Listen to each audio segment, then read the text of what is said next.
오늘 은혜 받으실 말씀의 제목은 우리는 무엇을 믿는가, 부제목으로 주께서 전하신 복음, 이런 제목인데요. 우선 여러분들에게 성탄의 기쁨이 충만하시기를 축원드립니다. 그리고 오늘 설교 말씀 끝까지 경청해서 여러분들 평생에 기억나는 그런 말씀이 되기를 또한 축원드립니다. 제가 대학 막 입학해가지고 알바를 해서 학비도 또 생활비도 벌어 쓸 때가 있었어요. 근데 한 학생이 수능을 치게 됐는데 저한테 특별히 특강을 해달래요. 그래서 다른 과목 말고 영어만 핵심적으로 좀 며칠만 해주시면 좋겠습니다. 근데 저는 속으로 이 녀석이 정신이 나갔지. 영어라는 게 중학교부터 해서 6년을 배운 거를 결과를 얻는 날인데 며칠 특강해서 무슨 도움이 되겠는가. 그래도 이제 나름대로 이런 건 알아야겠다 하는 내용을 전했어요. 그랬더니 나중에 얘가 원하는 대학을 합격을 하고 그러고 저한테 하는 말이 그날 특강했던 내용들이 많이 나왔대요. 그래서 저는 고지 안 들리고 얘가 뻥을 치나 막 이런 생각을 가지고 있었는데 어쨌든 그런 얘기를 들었어요. 그리고 이제 약대 교수가 돼가지고 약사고시를 앞두고 특강을 좀 부탁을 하더라고요. 그땐 뭐 전체 교수님들이 다 한 3일씩 이렇게 자기 과목을 특강을 한 적이 있어요. 그런데 저는 그것도 절대적으로 회의적이에요. 그래가지고 되냐? 4년을 공부한 걸 몇 시간 특강한다고 되냐? 그런데 학생들이 스스로 그걸 자꾸 요청하니까 왜 그런가 보니까 선배들 얘기가 특강한 내용 중에 나온대요. 그런데 특강을 하고 그 문제를 힌트를 주고 한 교수님이 가서 그 약사고시 문제를 내면 이건 위법이 되고 그건 못하게 돼 있죠. 그런데 그래도 그게 효과가 있다고 믿고들 있고 또 어쩌면 효과가 있는지도 몰라요. 딴 때는 휙휙 넘어가던 게 그때는 아주 이렇게 귀에 들어오니까. 그래서 저는 오늘 여러분들에게 특강을 하는 겁니다. 그래서 이 설교 정확히 듣고 이해하고 실천하시면은 평생에 아주 중요한 설교를 오늘 했다. 이렇게 기억이 되시기를 바라는 거죠. 자, 저만 이 파워포인트를 보면서 설교를 해서 미안한데요. 자, 오늘 설교는 4단락으로 말씀을 전할 거예요. 그래서 첫째는 하나님, 둘째는 예수님, 셋째 성령, 그리고 넷째 성도들의 바람직한 삶이 무엇인가. 이제 이걸 말씀을 드릴 텐데, 첫 단락이 제일 길어요. 그래서 첫 단락 듣다, 야, 이게 아직도 첫 단락이니 언제 끝날래나 그렇게 염려 안 하셔도 되겠다 하는 거죠. 자, 첫째 단락 하나님. 오늘 설교는 주로 말씀을 전하는 겁니다. 그래서 개인적인 생각이 아니라 하나님의 말씀이 뭐라고 말씀하고 있는가, 이제 그걸 전하는 거죠. 자, 우리 하나님은 첫째로는 5가지를 말씀드렸는데 사랑의 하나님이에요. 그거는 요한일서, 요한 사도가 편지로 쓴 요한일서 4장에 2번 연거푸 나와요. 그래서 하나님은 사랑이시라 나오죠. 누가 뭐라 그래도 하나님은 사랑이십니다. 참으로 여러분들을 사랑하는 분이에요. 얼마나 사랑하는가. 너의 하나님 여호와가 너희 가운데 계시니. 그래서 그는 너희를 구원할 능력자시고 여러분들을 사랑해서 그 사랑 때문에 여러분들 생각만 하면 기분이 좋아서 읊조리고 계신데요. 흥얼흥얼하고. 그런 하나님이시래요. 스바냐 3장 17절 너의 하나님 여호와가 너의 가운데 계시니 그는 구원을 베푸실 전능자시라. 그 하나님은 대단한 하나님이다 이거예요. 여러분들의 하나님이 대단한 하나님이에요. 홍해를 가르실 수 있는 하나님이고 그리고 2700년 전에 이미 마지막 시대 20세기, 21세기가 어떠하리라는 걸 다니엘을 통해 예고하셨어요. 많은 사람이 빨리 왕래하며 지식이 더하리라. 이런 하나님이에요. 우리 하나님은 온 우주를 창조하셨고 그리고 전능하신 하나님이신데도 우리 가운데 와 계시고 사랑하신다 이거예요. 그리고 너로 말미암아 기쁨을 이기지 못하시며 너를 잠잠히 사랑하시며 너로 말미암아 즐거이 부르며 기뻐하시리로다. 우리 하나님이 그런 분이시다. 자, 그러니까 하나님은 사랑이시다. 그런데 그 사랑의 하나님이 하나님의 사랑을 정확하게 우리에게 드러내 보여주신 사건이 있었는데 뭐겠습니까? 예수 그리스도를 이 땅에 보내주시고 여러분들을 위해서 십자가에 피 흘려 돌아가시게 하신 것. 그게 바로 하나님의 사랑이 가장 극적으로 표현된 사건이라는 거예요.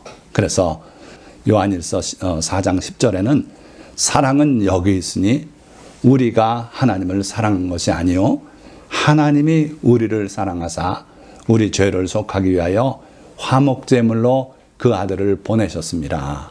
그러니까 우리가 하나님 사랑한다고 말하고 또는 하나님을 사랑해야 된다고 그렇게 배우고 하는데 우리가 진짜 하나님을 먼저 사랑했냐? 아니다는 거예요. 하나님이 우리를 사랑하셔서 자기 아들을 우리를 살리기 위한 대속제물로 보내주셨다. 우리를 그렇게 사랑하신다 하는 거죠. 그러니까 하나님은 사랑이시다. 그걸 꼭 기억하시고 마음에 새기고 그러고 사시라는 거예요. 자, 두 번째, 우리의 아버지 되신 하나님이에요. 여러분들의 하나님은 사랑의 하나님이신데 우리하고의 관계를 따지자면 우리의 아버지 되시는 그런 하나님이시다. 그래서 예수님께서 이 땅에 오셔서 사역을 하실 때 아버지라고 자꾸 말씀하셨어요. 내 아버지다. 너희 아버지, 하늘에 계신 아버지. 계속 그렇게 아버지라는 표현을 쓰셨는데 그게 과연 성서적인가? 과연 하나님이 구약에서도 하나님을 아버지라고 그렇게 말씀하셨는가? 그렇다는 말이에요. 구약부터 하나님은 아버지세요. 우리들의. 그래서 이사야 63장 16절 말씀 보니까 주는 우리 아버지시라. 아주 대놓고 그렇게 말했어요. 아브라함은 우리를 모르고 이스라엘은 우리를 인정하지 아니할지라도 바로 우리 같은 이방인들의 고백이에요. 그러니까 아브라함은 우리하고 관계없어요. 혈통으로는. 그러니까 아브라함은 우리를 몰라요. 그리고 이스라엘 백성들은 우리를 인정하지 않아요. 그럴지라도 여호와여 주는 우리의 아버지시라. 하나님, 여호와 하나님은 우리 아버지십니다. 아브라함 모른다 하고 이스라엘 백성도 대한민국 우리하고 관계없다. 이렇게 생각할지 몰라도 여호와 하나님은 우리 아버지시라는 거예요. 그러니까 어떠한 상황이 오더라도 아버지 되시는 하나님을 기억하시기 바랍니다. 우리와 하나님과의 관계는 아버지와 아들의 관계다 이거예요. 그래서 예수님께서 부활하시고 마리아에게 당부하실 때 제자들에게 가서 이렇게 전해라. 내 아버지 곧 너희 아버지, 내 하나님 곧 너희 하나님께 올라간다 하라. 예수님께서 마리아를 먼저 만나시고 제자들에게 이렇게 전해라. 나는 잠깐 아버지께 갔다 오마. 그런데 내 아버지 곧 너희 아버지, 내 하나님 곧 너희 하나님께 올라간다 하라. 그렇게 전해라. 그러니까 우리 예수님은 그 하나님을 아버지로 늘 부르셨고 그 아버지가 우리 아버지다 하는 거예요. 예수님의 아버지가 여러분들의 아버지고 예수님의 하나님이 여러분들의 하나님이시다. 꼭 기억하시기 바랍니다. 자, 세 번째는 약속을 지키시는 신실하신 하나님인 걸 꼭 기억하세요. 하나님과 약속하면 그 약속은 반드시 이루어져요. 하나님께서는 모세를 통해서 율법을 주시면서 이스라엘 백성이 이 율법대로 잘 살면 하나님이 지켜주시고 보호하시겠지만 그렇지 않으면은 땅끝까지 흩어버리시겠다 그랬어요. 이방인들에게 망해서 나라가 없어지고 잡혀가고 죽고 그러고 생존한 사람들은 세계 곳곳에 흩어져서 살 것이다. 끝이냐? 아니고요. 그러나 그들이 자기 죄를 깨닫고 하나님을 향해 부르짖고 하면은 하나님이 만나 주실 것이고 그들이 다시 고토로 돌아오게 될 것이다. 분명히 약속했어요. 근데 그 약속이 놀랍게도 2차례 이루어졌어요. 구약시대 바벨론에게 멸망해서 포로로 잡혀갔다 70년 만에 정확히 돌아왔잖아요. 그리고 또 언제 그랬습니까? 예수 그리스도를 십자가에 못 박고 그리고 회개치 않고 그랬을 때 로마에 의해서 멸망했어요. 그리고 유대인들은 거기에 남아있지도 마라. 그래서 세계로 흩어지고 말았어요. 그 민족이 결국 나치에게까지 그 모진 고난을 당하고 그러나 다시 나라를 세웠어요. 하나님의 약속대로 그들이 하나님을 찾고 또 부르짖고 하니까 2000년 만에 다시 나라를 되찾게 됐어요. 이게 사람의 힘으로 한 게 아니라는 거예요. 하나님이 약속대로 이루셨어요. 2000년 만에도 약속을 이루시는 하나님이고 또 이스라엘이 아브라함의 그 후손 몇이 안 되는 그 사람들이 애굽에 들어갈 때 하나님이 미리 말씀하셨어요. 약속했어요.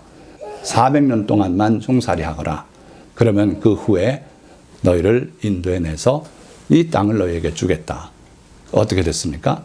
430년 만에 결국 그렇게 나왔어요. 하나님의 뜻대로 그들이 부르짖었으면 400년 만에 나오는데 하나님께 부르짖지 않고 있다가 너무 괴로우니까 뒤늦게 부르짖었어요. 그래서 30년이 덧붙었지만 그래도 약속대로 그렇게 인도해 내셨어요. 제게는 원하면 미국에 살게도 해주겠다. 그렇게 말씀하시더니 정확히 50년 지난 8월 달에 영주권을 내주셨어요. 참 감사한 일이에요. 가장 감사한 거는 하나님께서 저에게 한 약속을 50년이 지났는데도 잊지 않고 이루셨다는 거예요.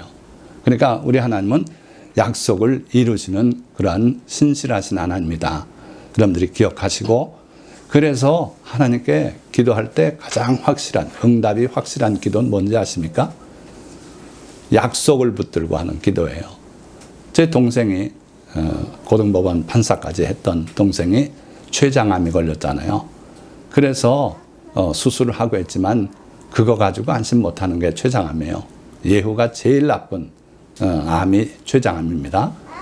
그런데 그때 제가 가서 하나님께 기도할 때 꾀가 났어요. 하나님은 약속을 중요시 여기는 분이니까 하나님의 약속을 뭔가 붙들고 기도하자. 그게 떠오른 게 뭐냐면 내 부모를 공경하라. 그리하면 내가 이 땅에서 잘 되고 또 뭐예요? 장수하리라. 제 이름이 경수인데 이 뜻을 아십니까? 공경할 경자, 부모를 공경하고 목숨 숫자, 오래 살거라. 우리 아버님은 그런 이름을 주셨어요. 그런데 그게 10계명의 약속이잖아요. 그래서 다른 약속보다도 10계명의 약속 있는 첫 계명이 바로 부모 공경하라는 거고 그러면 땅에서 잘 되고 장수하리라. 여러분들 진정으로 괜히 하는 말 아니에요. 부모님의 마음을 기쁘게 해드리고 그렇게 하면 여러분들이 잘 돼요. 머리가 되고 위에만 있고 아래 내려가지 않고 그렇게 되고 장수할 거예요. 그래서 그 약속을 붙들고 기도했어요. 하나님, 부모에게 효도하는 자가 잘 되고 장수한다 그랬는데 이 아들이 제 동생이 제일 부모에게 효도해요. 우리 5남매 중에. 주님, 약속을 기억하십시오. 부모를 공경하는 자는 잘 되고 장수하리라 하셨으니 이 아들이 살아나서 장수하게 해주십시오. 그러니까 하나님께서 그 약속을 붙들고 기도하는 기도를 들어주신 거죠. 물론 저만 기도한 거 아니니까 다른 분들의 기도가 직방으로 올라갔는지 그건 모르겠어요. 그러나 여러분들이 살다가 어려운 일이 있을 때 기도하시는데 하나님의 약속을 꼭 붙들고 기도하셔요. 경제적으로 어렵다면 하나님의 뜻대로 이렇게 하면은 부족함이 없겠다고 하시지 않았습니까? 그렇게 약속을 붙들고 기도하면 여러분들이 응답을 받게 될 거다 하는 거예요. 자, 네 번째는 과학보다 위대하신 하나님을 여러분들이 믿으시기 바라요. 아까도 말씀드렸지만 다니엘에게 세상 끝까지 하나님이 보여주셨어요. 예언하셨어요.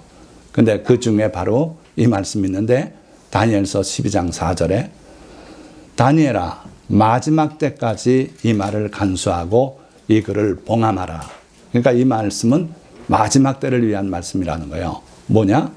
많은 사람이 빨리 왕래하며 지식이 더하리라. 지식의 급행창은요 20세기에 와서 나타났어요. 그전에는 지식이 아주 조금씩 늘어났어요. 근데 20세기에 와서 지식이 급팽창하는데, 그때 제가 대학원 생활할 때요, 케미컬 인덱스라고 전 세계에서 화학계통의, 약학도 거기에 속하는데 화학계통의 연구를 한 것들을 연구 논문의 앱스트랙트만 모아놓은 책이 있었어요. 도서관에 가서 그거부터 찾아보는 게 이 화학계통의 연구의 기본이에요. 그런데 제가 대학원 생활할 때 1년에 나오는 게 요 정도, 그것도 깨알 같은 글씨니까 다 보기는 어렵죠. 잘 찾아가지고 봐야 되는데, 그 다음에 석사하고 박사하고 이러는 것 중에 그게 1년에 나오는 게 이제는 이렇게 늘어요. 그러더니 그 다음에는 책이 안 나와요. 왜 안 나오는지 아십니까? 책으로 못 봐요. 그 새롭게 나오는 지식의 그 내용을. 그러니까 그 다음부터는 컴퓨터로 요 CD에다 집어넣어서 그걸 찾아보고 이런 시대가 됐어요. 그러니까 제가 이 지식의 급팽창을 친히 목격한 사람이에요. 그리고 많은 사람이 빨리 왕래한다 그러지 않았어요? 제가 어릴 땐 하늘 쳐다보고 저다 비행기 날아가면 나도 언제 비행기를 타볼까? 그렇게 살아왔어요.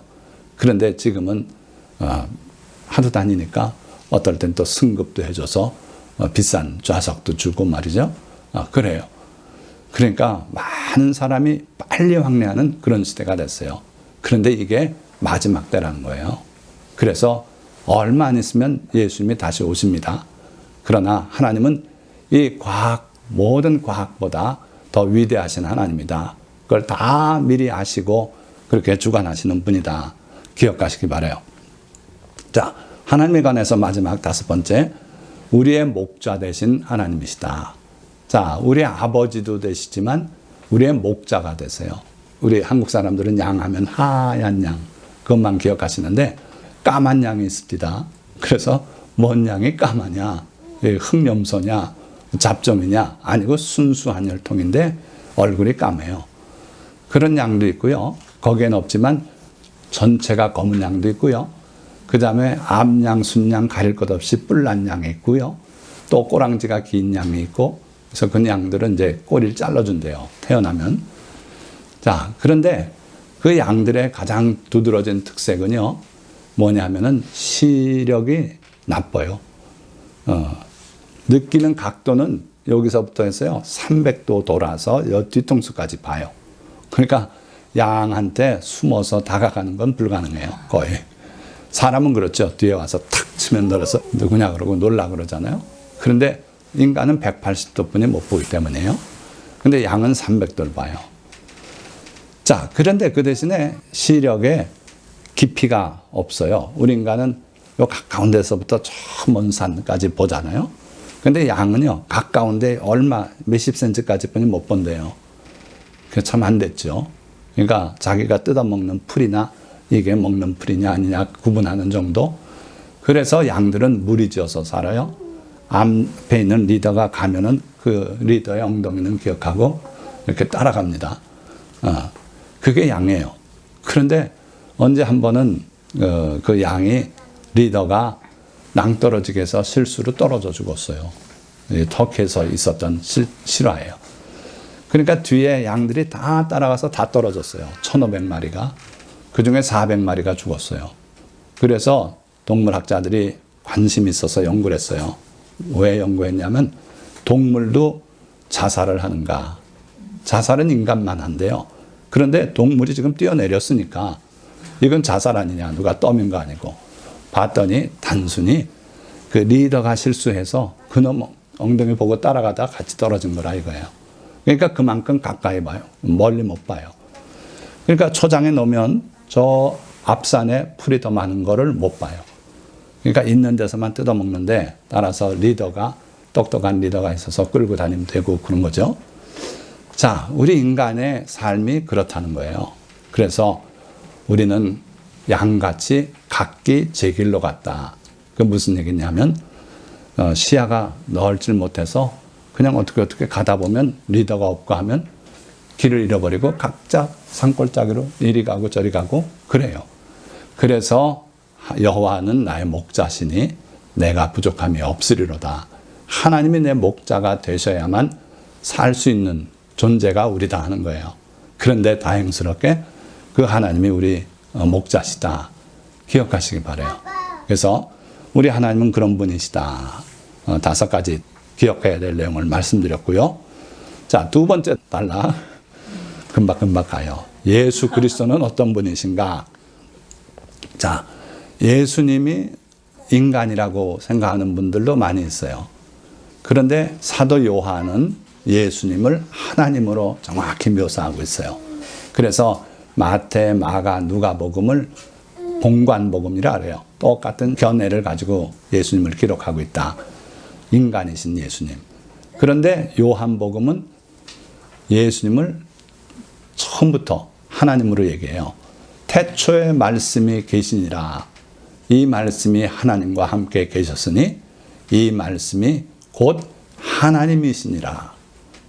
말씀이 계셨대요. 우리가 얼뜻 생각하기 어렵지만 로고스 계셨는데 그분이 하나님과 함께 계셨고 그분이 곧 하나님이셨다. 이렇게 돼요. 여러분들 성경 요한복음을 1장 놓고 보세요. 분명히 그렇게 나와요.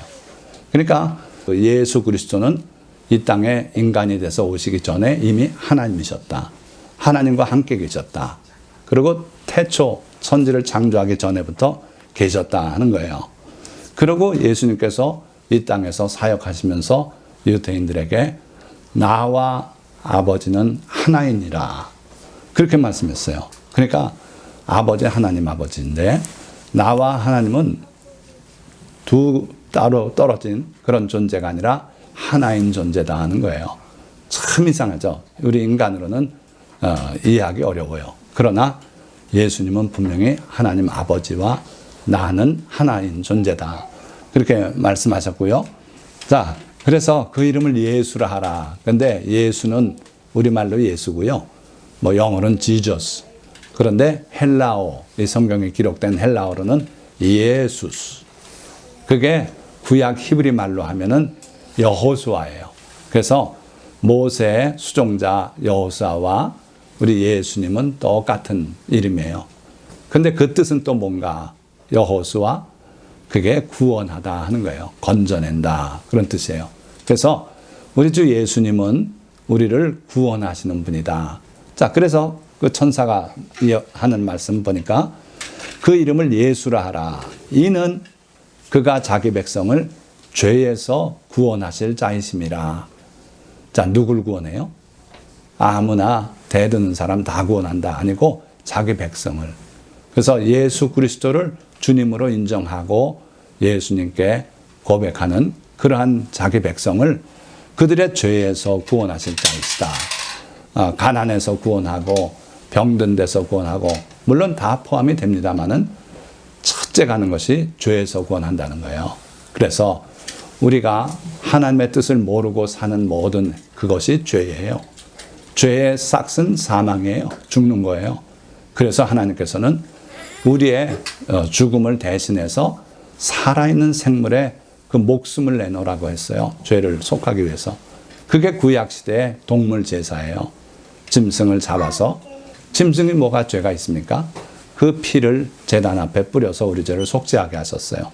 근데 이제는 더 이상 동물 제사가 없습니다. 하나님께서 그 귀한 제사, 죄를 속하는 제사를 악용하고 죄 짓고 가서 양 한 마리 잡아들이군 죄 속았다 그러고 이러니까 아예 문 닫을 자가 있으면 좋겠다 해서 성전이 불타고 무너지고 문 닫고 다시는 동물 제사가 없어요. 유대인들도 지금은 동물 제사가 없습니다. 그런데 예수님을 보내서 그가 십자가에 못 박혀 피를 흘려 그 피를 믿는 자마다 죄를 이제는 하나님이 값없이 속량해 주세요. 그래서 여러분들이 의인으로 사는 겁니다. 의인으로 살아갈 수 있어요. 내가 옛날에 지은 죄 이거 남 모르지만 나만 알지 나는 죄인이지. 그래서 장로가 돼서도 마이크를 잡고 이 죄인을 용서하여 주시옵소서. 그거 잘못된 거예요. 그 이미 주님의 십자가 보혈로 용서함을 받았어요. 그런데 평생을 그걸 또 자랑하고 죄가 무슨 면류관인 것처럼 그건 큰 잘못이에요. 그래서 주님 앞에 회개하고 죄 용서함을 받고 하나님 앞에 의인으로 살아가는 여러 성도님들이 되시기를 주님의 이름으로 축원드립니다. 자, 그래서 예수님이 마지막 잡히시는 밤에 그렇게 말씀했어요. 이것은 죄사함을 얻게 하려고 흘리는 나의 피 곧 언약의 피니라. 하나님께서 그 언약을 맺으셨다는 거예요. 그러니까 예수 그리스도의 보혈만 믿으면 어떠한 죄든지 다 용서해 주겠다. 하나님의 언약이에요. 그 언약 가운데 여러분들이 사시는 겁니다. 그래서 예수님은 우리의 구원자시다.